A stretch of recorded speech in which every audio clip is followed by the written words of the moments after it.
Hello mga kaparming, mga kapinsan.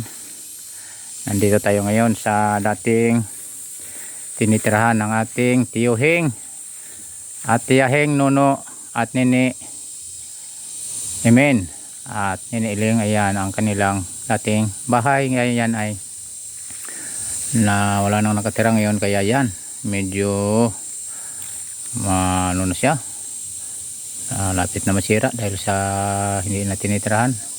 So yan yung napakagandang lugar dati dito, dahil masaya kapag nag-ipon-ipon dito, yung magkikita-kita kaming mga magpipinsan at mga kamag-anakan na napapasyal dito. Ayan yung mga legacy ng ating tiyuhin at tiyahin na tanim na punong lansones. Napakaraming bunga dito sa paligid.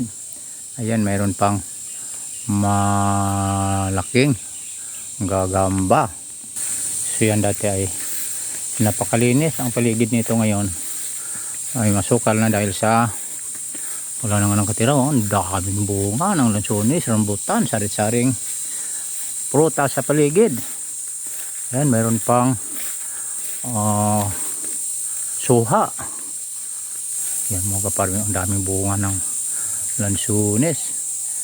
Sa sunod na buwan ay harvest time na yan. Ito naman na ang punong star apple na napakarami rin ng bulaklak. So mga buwan ng December naman o November ang kanyang ayan, bagsak na yung tip ng bahay ng ating tiyuhin.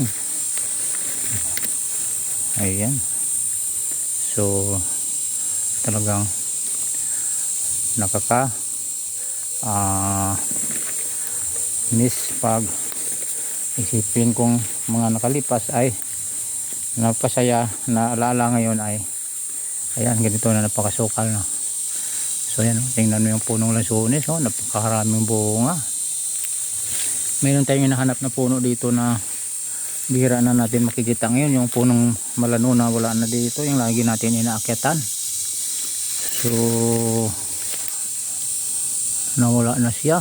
Ang natira na lang dito ay yung punong lansones na napakaraming bunga. Yan, ang ganda ng ng tanim na palay sa baba.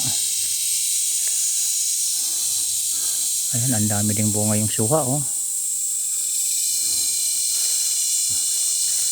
So yung pinagtaniman nyo ni hindi nyo na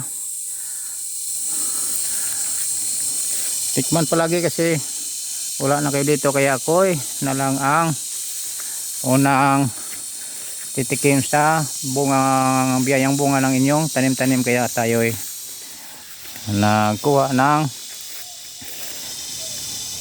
bungang biyayang lansones at rambutan. So yan ang produkto na inyong pinagtatanim noong kayo nandito pa sa inyong tinitirahan. Ayan ang hindi na tayo papasok at baka ano na yan.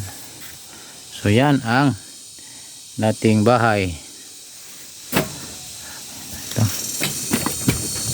nakalak.